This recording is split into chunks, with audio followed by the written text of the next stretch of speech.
राम मंदिर को लेकर भी एक राजनीति हुई है ममता जी। मैं आज इसलिए बोल रही हूँ क्योंकि आज 8 सीटें यूपी में थी और आज पश्चिम बंगाल में भी वोटिंग हुई है, सबसे ज्यादा वोटिंग हुई है। तो क्या ये जो वोटिंग है और वोटिंग परसेंटेज है, ये दिखा रहा है कि एक सरकार के खिलाफ ये वोटिंग है और एक सरकार के समर्थन में वोटिंग है? जी बिल्कुल, जहां तक आपने पश्चिम बंगाल की बात की है तो मेरी नाम राशि वहां पर है ममता दीदी, पर मैं उनको निर्ममता बनर्जी बुलाया करती हूं क्योंकि ममता नाम का उन्होंने सम्मान नहीं रखा है ऑन अ सीरियस नोट। और आज देश के आदरणीय प्रधानमंत्री जी वेस्ट बंगाल की पावन भूमि में थे और वहां का नजारा देखने वाला था। जनता सड़कों पर थी, मोदी मोदी कर रही थी, कोई ममता बनर्जी को याद नहीं कर रहा था। क्यों? क्योंकि सबको मालूम है निरंकुश शासक से अगर मुक्ति चाहिए तो फिर मोदी है तो मुमकिन है ही करना पड़ेगा और मोदी जी के ही वहां पर सरकार लानी पड़ेगी, यानी कि भाजपा को वोट देना पड़ेगा। पहली बात। दूसरी जरूरी बात मैं ये करना चाहती हूँ, जो आपने राम मंदिर की बात करी है, बिल्कुल राम मंदिर एक महत्वपूर्ण हिस्सा है आज के चुनाव का, क्योंकि 500 वर्षों के बाद हमारे भारतवर्ष के अंदर हमारे रामलला को लाने के लिए इतनी मेहनत मशक्कत करनी पड़ी और समाजवादी पार्टी ने जो कार सेवक थे जो रामलला को लेके आने की बात करते हैं उन पर गोलियां चलाई।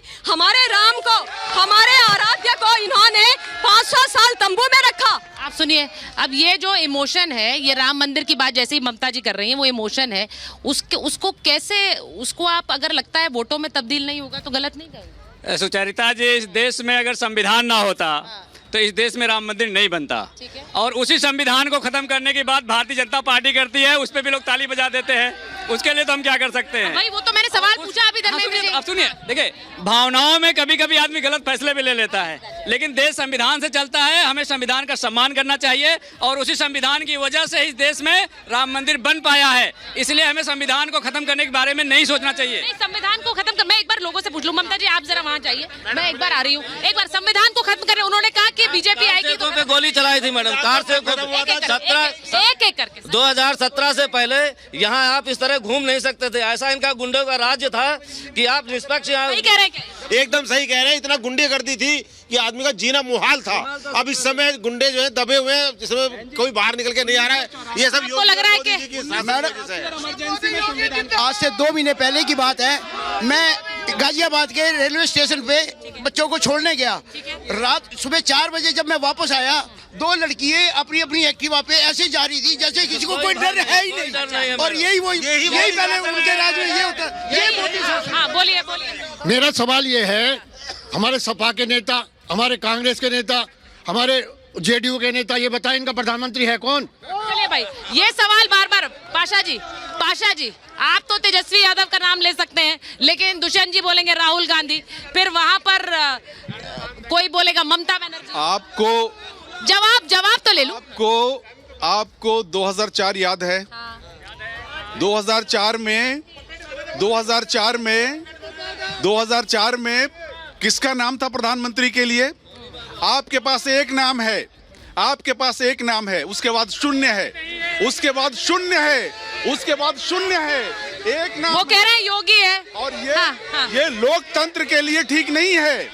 लोकतंत्र में हर जनता प्राइम मिनिस्टर बनने की क्षमता रखता है। आप बिल्कुल सही कह रहे हैं। सबको मौका मिलना चाहिए। लोकतंत्र में ये अधिनायकवाद है, एक आदमी बनेगा, ये अधिनायकवाद है, ये डिक्टेटरशिप है। लोकतंत्र में हर जनता को। अच्छा ठीक है, एक मिनट। तो मैं एक सवाल पूछ रही हूँ। ठीक है पाशा जी, एक सवाल। आप क्यों डर रहे हैं? ठीक है, आपने कहा कि एक प्रधानमंत्री है। हमने 2004 में। अच्छा, सवाल तो सुन लीजिए। श्री मनमोहन सिंह जी को दिया था प्रधानमंत्री के रूप में। ठीक है। देश के।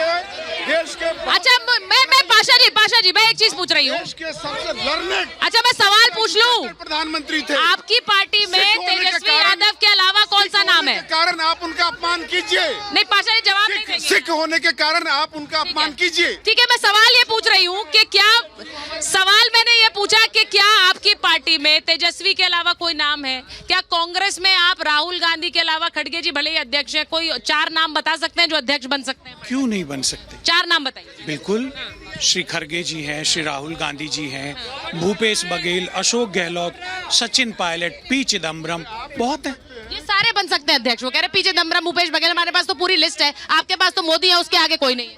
देखिए सुचारिता जी, अभी ये कह रहे थे कि हमारे पास एक ही नाम है। मैं कहता हूं एक अकेला सब पे भारी। और ये कोई बर्थडे की पार्टी थोड़ी है कि केक कटेगा सब में बटेगा। यहाँ पे आके खड़े हो गए, सबको मौका मिलना चाहिए। अरे राहुल गांधी से ठीक से गाड़ी तो चल नहीं सकती, सरकार क्या चलाएंगे? ये देश का बंटा धार नहीं करवाना है अपने को इस देश में जो प्रगति की राह हमने 10 साल में पकड़ी है, जिस राह पर हम आए हैं, 60 साल में जो गड्ढे इन्होंने खोदे थे उनको भरकर एक नई विशाल इमारत बनाने का जो काम किया है, वो प्रगति रुकने वाली नहीं है। ये वैसे विशाल इमारतों का ही शहर है, वो दिख भी रही है इमारत। आप यहाँ पर इमारत बनाने की बात कर रहे हैं। मुझे उन्होंने राहुल गांधी की बात की, मैं एक बार जरा जनता से पूछ रही हूँ, आज वायनाड का भी चुनाव था, आज वायनाड सील हो गया है, यानी केरल में चुनाव था, वायनाड सील हो गया, अब अमेठी जाएंगे कि नहीं जाएंगे? नहीं जाएंगे। क्यों नहीं जाए? उन्हें डर है, वहां से जीतेंगे नहीं। अच्छा, डर है? हाँ, जीतेंगे नहीं वहां से। दुष्यंत जी, आपको मैं जानता हूँ बहुत दिनों से, आप बड़े सज्जन आदमी हैं। इतने अरे वाह, तारीफ कर रहे हैं। कैसी पार्टी पकड़ ली है जो आपको शर्मिंदा होना पड़ रहा है? ऐसे आपसे इतनी उम्मीद नहीं थी मुझे, बहुत शर्मिंदगी मुझे उठानी पड़ रही है आपकी वजह से। अरे मैं वहाँ नाचती थी लड़कियां, जब देखते थे आपको मुझे बड़ा भद्दापन लगता था। मैंने वहाँ ड्यूटी करी है। ठीक है, तो आपने तारीफ करी। चलिए दुष्यंत जी, हमारे बड़े ये आरजेडी के हैं, हाँ, और हम भी बिहार के रहने वाले हैं। और साहबुद्दीन जो था ना, सिवान में तांडव मचाया हुआ था, गुंडागर्दी चरम सीमा पर थी बिहार में, लूट पाट खजोट, लालू के लड़की के शादी में पूरे पटना का जितनी बसें थी, ट्रकें सब लूट ली गई थी। अच्छा, मुझे एक बार हाथ खड़ा करके, एक बार सुनिए मेरी बात, एक बार हाथ खड़ा करके बताइए, सुरक्षा कितना बड़ा, किसके लिए सुरक्षा सबसे बड़ा मुद्दा है?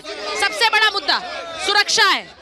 देखिए, सबने हाथ खड़े कर लिए, सुरक्षा सबसे बड़ा मुद्दा है। सुरक्षा सबसे जान है तो जहान है। ठीक है, सुरक्षा तो बहुत जरूरी है।